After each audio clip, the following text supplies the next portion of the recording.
And now on the line is Councillor Olaf Cai Larsen, a county councillor with Plaid Cymru, the Party of Wales, and Cai is also the National Director for Plaid Cymru. Cai, welcome to the programme. Yeah, I'm just one. I'm National Director of Elections. It's just one on Plaid Cymru's NEC. Okay. Before we talk more about Welsh independence and the Welsh language, Cai, can you start off by telling our listeners a bit more about your own political background, please? Yes, although I don't exactly have a Welsh-sounding name. I live in a town where which used to be a port town, and you've got a lot of people from the outside. It's a very Welsh-speaking town. I've been brought up here, and I was probably born into Plaid Cymru. My mother was a Plaid Cymru councillor for many, many years, and I guess I followed on from that, but I've been a Plaid Cymru member for most of my life, yeah. Okay, we'll come back to talk about the Welsh language a bit more in a few minutes. We talk a bit about politics first. I understand that there are elections to the Welsh Assembly next May, and I understand that Plaid are the third biggest party in Wales today. And as you said, you're the National Director of Elections for the party and the National Executive. Cai, do you have any confidence that your party will be able to increase your representation to the Assembly next year? Well, we're very hopeful. We're going to sort of, we intend to fight a more focused and probably more fierce campaign than we've ever sort of fought before. There are difficulties, the sort of the COVID situation has sort of helped Labour in Wales to some extent, but yeah, we're fairly confident that we'll be there or thereabouts when it comes to the largest party. Yeah. Okay, and we have Brexit going on now for the last couple of years, and it's supposed to be happening in the next 6 weeks or something.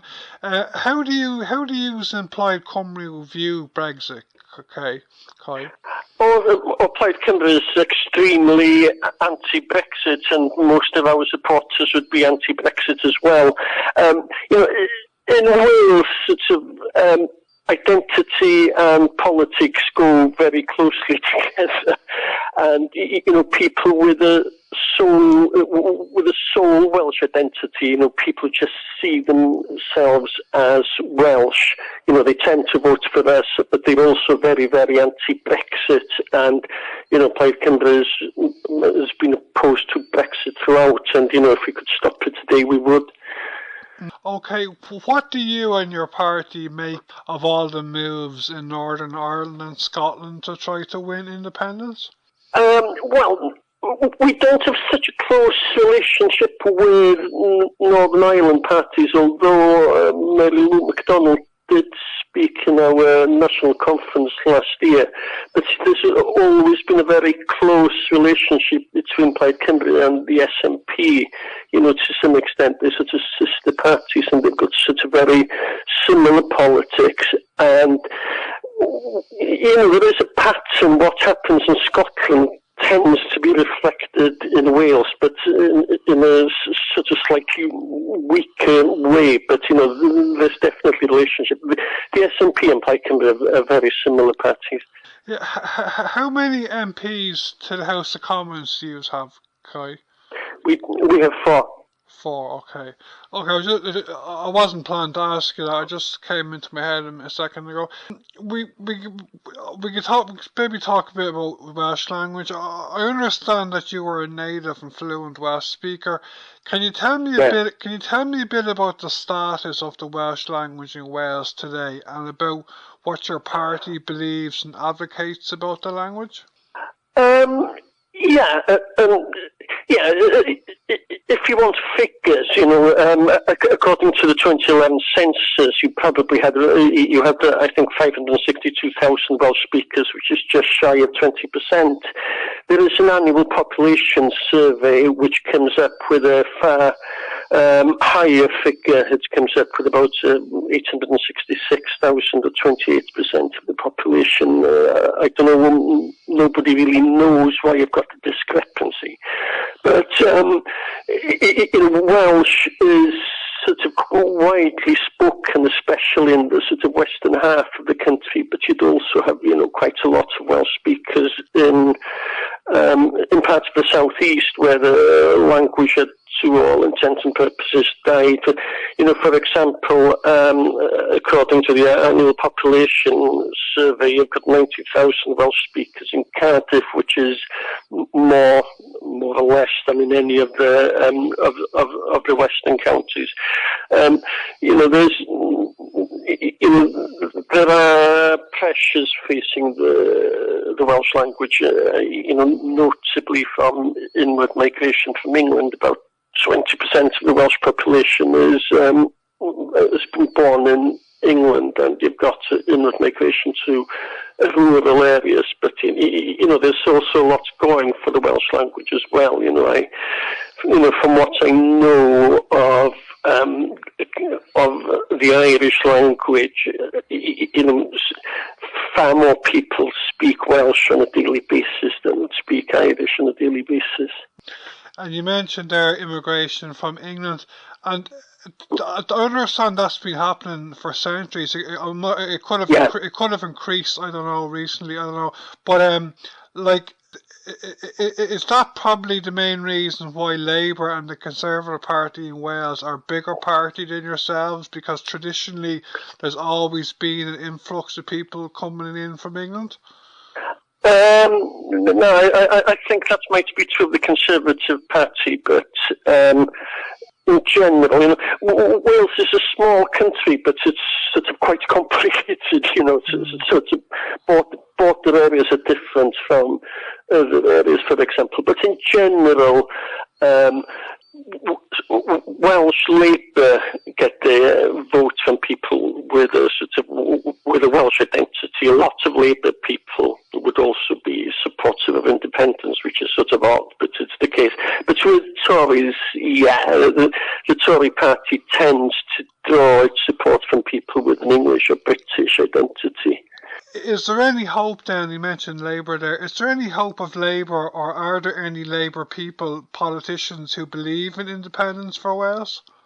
When it comes to Labour politicians, they're sort of few and far between. I've got to say they're sort of more indie curious now, shall we say, as opposed to being in in favour of independence.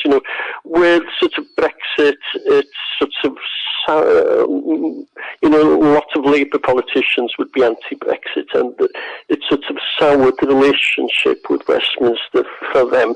But when it comes to what would happen in Wales, I can never see the Labour Party in its entirety going in favour of independence. What will probably happen in Wales eventually, if the support for independence grows, is that the same thing will happen than happened in Scotland, where the SNP superseded the Labour Party, and that's the most likely route for independence here. That's Plaid Cymru replaces the Labour Party. And it's fascinating. That's the first choice, yeah. It's fascinating, I think, to look at what's going on these islands, Britain and Ireland. Like in Northern Ireland and Scotland, you have very strong movements for independence, and Wales is probably a bit more behind, but it'll probably go in that direction as well, I think.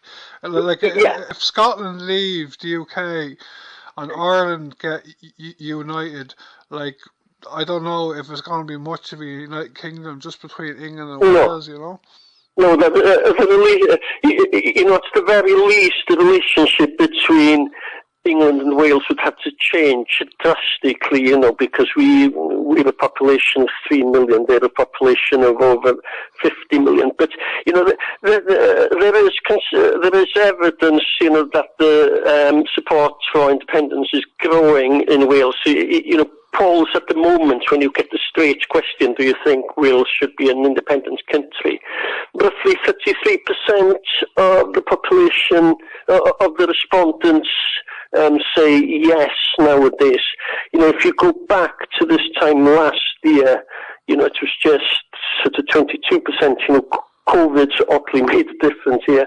And if you go back to if you go back to 2014 or something, I think it was only 14%. Then you've got a Yes Cymru movement, which is similar to the Yes Scotland movement, which is a movement that focuses entirely on independence. It's sort of apolitical in the party political sort of sense. In January this year, they had 2,500 members. That's grown to 15,000 since then. It's now after the Labour Party. It's the political movements with the highest membership in Wales. That compares to just say 9,000, 10,000 for Plaid Cymru. So, is that organisation run by yourselves, or are both? No. It's Plaid itself on trying to appeal to people from sort of all parties. A lot of our members, I'm a member of Yes Cymru. A lot of our members would be members of Yes Cymru as well. But you've got sort of people who aren't particularly interested in politics, or in a general sense, who would be members of Yes Cymru. There's been, you've had sort of matches in various, not this year obviously, but you've had sort of Yes Cymru matches in various parts of Wales. I think there was one in this town. We had 8,000 to 10,000 matching, and I was really surprised that some of the people I saw, sort of constituents, I would never have thought of as being Plaid Cymru supporters, but they were quite happy to march for independence, which is probably a bit odd. Are there any other aspects or parts of the Welsh independence movement that you think maybe our listeners on the RFM mightn't be very aware of? I'm sorry, say again. Are there any other parts of the Welsh independence movement? In the Welsh independence movement, you have yourselves, Plaid Cymru, and are there any other kind of parts, any other kind of areas? No, the only political party, or the only large political party that's in favour of independence would be Plaid Cymru. Yes Cymru doesn't stand for elections or anything like that. You've got some minor parties which are in favour of independence. You've got they're very small, but you've got the Welsh National Party, which is centred around Cardiff, which would be in favour of independence, and you've got Gwynedd, which is a sort of right-wing nationalist party, but again, that's sort of very small. I might be wrong here, but I suspect that the Green Party in Wales have recently had a change of view when it comes to independence. The Scottish Green Party are very pro-independence, aren't they? I think, but I might be wrong here, but I think that the Green Party have recently had a bit of a conversion on the way to Damascus. Do the Green Party have many politicians in Wales? No? No elected politicians at all, no. Okay, Cai, is there anything else in the pipeline to be expected at national level in Wales in relation to the independence movement and the Welsh language leading us into next year and beyond? No. When it comes to the Welsh language, things happen things sort of happen slowly there. The current Welsh government have a strategy, and the strategy involves having a million Welsh speakers by 2030. And that's quite possible. And they've also got various targets where they're trying to increase the percentages of the numbers of children having their education through the medium of Welsh. That's happening slowly. But as I said, in general terms, things are quite positive for the Welsh language. There are challenges as well, as I said, in the more rural areas, but in sort of more urban areas, it's doing, it's doing quite well. And whatever my disagreements with the Labour government, they are supportive of the Welsh language, and there's a general consensus in Wales about that. That would be true of most of the Tory party as well, to be honest, although you do have sort of anti-Welsh elements there. When it comes to politics, the big thing is the election in May. Our aim is to be the biggest party. It's with the electoral system you've got in Wales, it's extremely difficult to get over 50% of the elected representatives. But that's the big thing. It's an odd election. But I think you said at the start that we're the third biggest party in Wales. Well, in the last election, in the last Welsh Senedd election, it used to be called the Welsh Assembly, but it's called the Welsh Senedd election now. We were second, although we've lost a few members since then. And, we aim to be first this time. The coronavirus thing has sort of made things more difficult for us because the Welsh government have performed extremely well there, at least compared to the Westminster government. It's been broadly supported, and that's thrown a little bit of a spanner into the works. But May will be May, and we'll be past that then. Okay, and you're the National Director of Elections for Plaid Cymru, yeah? Well, I sit on Plaid Cymru's NEC. It's yeah.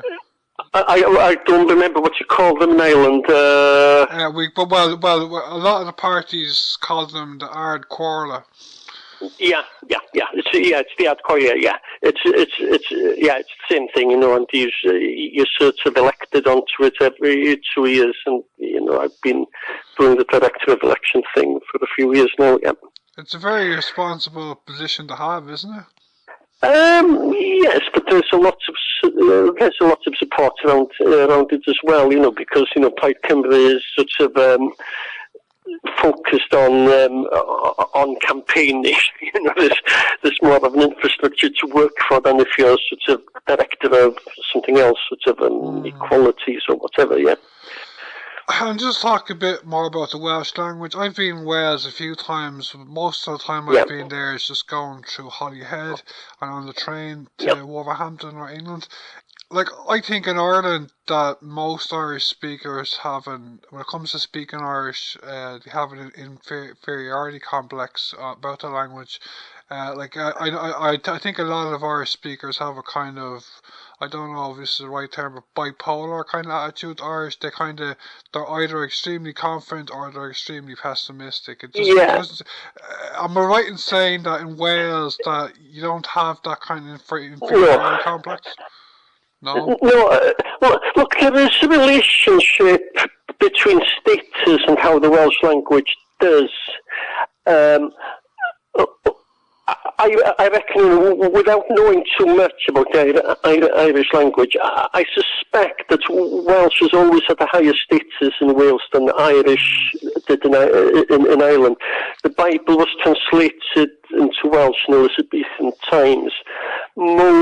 I'm Catholic myself, but most of the Welsh people would have been nonconformists, and the language of worship was usually in Welsh. And for that reason, it sort of had a higher status than I suspect Irish has had. Where Welsh has sort of died, in the sort of valleys, I think there was a relationship between its losing its status as being, a way to get on, but where it's, to get on materially. but where it's strong, in the northwest and that sort of thing, it's always been, seen as being, of a material advantage. And also, the areas where Welsh is growing quickly nowadays would be Cardiff and the areas around Cardiff and the Cynon Caerphilly. These are sort of very densely populated areas in Welsh terms. But, there are a variety of reasons why it's going there. But one of the reasons is that it's seen to be of a material advantage. It's got a higher status than it once did, because you've got a lot of middle class jobs that that require Welsh nowadays, especially in the Cardiff area. And how's the Welsh medium education system going over there? It's a bit. Let's put it like this. I think I'm right in saying that at the moment about 24% of the primary school population would have their education through the medium of Welsh, or at least bilingually. And that's gradually growing. It should be growing rather quicker, because if local authorities responded to the demand for Welsh education, I'm sure it would expand quicker. You've had various surveys which suggest that around half the population would want Welsh medium education for the children if it was sort of readily available. I think the Welsh government targets 30% in Welsh medium education by 2031 and 40% by 2031 and 40% by 2051. You've got roughly 100,000 children and young people in Welsh bilingual education at the moment. About half of them would be along the western seaboard, where Welsh is traditionally stronger. But you've got a lot. Also you'd have a lot nowadays in some of the southeastern places. Again, Llanfair, Cardiff, Caerphilly especially. So outside of the Welsh-speaking heartland, you have about 50,000 kids in Welsh medium primary schools, do you? In Welsh medium schools. Yeah, that's... Yeah, that's primary and... Go ahead, yeah. Hello? Yeah, it should include both. Say in Cardiff, I think hello, you hear me, Darren? Yeah, go ahead. Okay, yeah, say in Cardiff, I think... Yeah, okay. I think in Cardiff, something like 17-18%. I think the last intake of primary school children, the sort of to reception classes, was about 18%. I think in general it's about 17% who would go to Welsh medium education. It's rather higher in Cynon, somewhat lower in Caerphilly.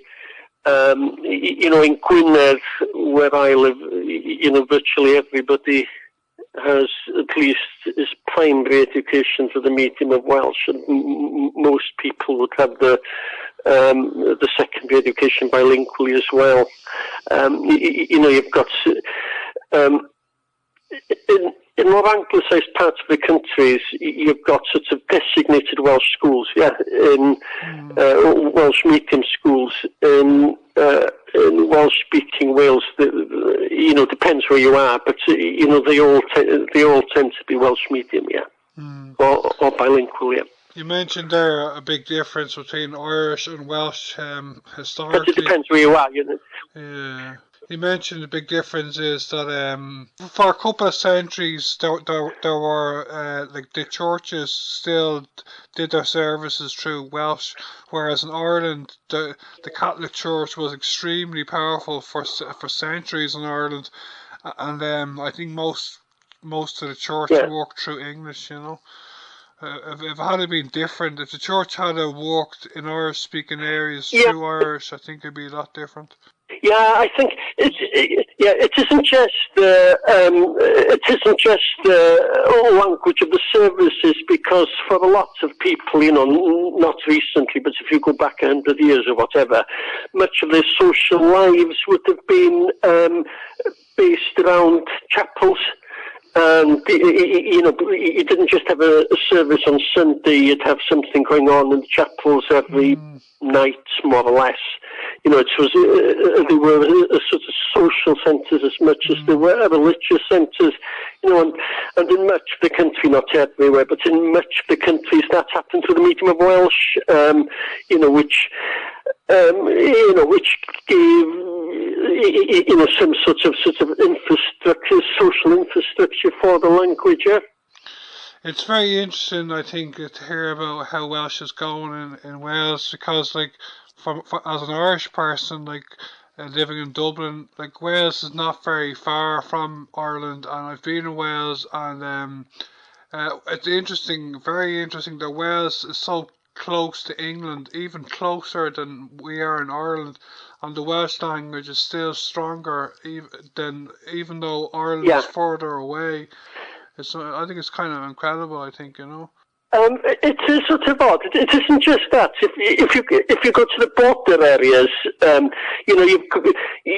you've got people on the English side of the border, not many who would speak Welsh. Yeah? You've got sort of quite a few Welsh speakers, say in Oswestry, but the closeness to England is possibly part of the reason why Welsh has survived, because, we can, even here we come across a lot of English people. But sort of, as I said, Wales is complicated and it's different in different areas, but in the area where I live, being able to speak Welsh and being Welsh are considered by a lot of people to be synonymous. You can't be Welsh without speaking. When we were kids, a Welsh person was by definition somebody who spoke Welsh. And because, in the Northwest especially, you've got other models of Welshness in, say, in the Southeast and in the South Wales valleys and that sort of thing. But in the Northwest, being able to speak Welsh is a sort of demarcates your identity. So if you don't transfer Welsh to your children, you don't just sort of deprive them of a language, you also deprive them of their national identity. So it doesn't happen much, if you see what I mean. Okay. But in other parts, say in South Wales, in South Wales, sort of Welsh is less resilient, especially in valleys area. But you've got another model of Welshness there, which doesn't sort of involve language to the same extent. These things are sort of complicated. We're a small country, but we, in sociological terms, we're fairly, in terms of identity, we're fairly complex. Okay, Kai, it's great talking to you on Near FM for the first time. I know you from a political website in Ireland, politics.ie. Before you go, do you want to tell our listeners anything more about your plans? I think I already asked you this, but anything about, well, you're focusing now on the election next May for the Assembly, yeah? As I said, as a party, our aim would be to be the largest party in. We'd probably have to go into a coalition. It'd almost certainly be Labour, but our intention is to be the largest party, and we also hope that something similar happens in Wales to Scotland. That sort of being the largest party in the Senedd brings us to a position where we'll be able to ask for a referendum on independence.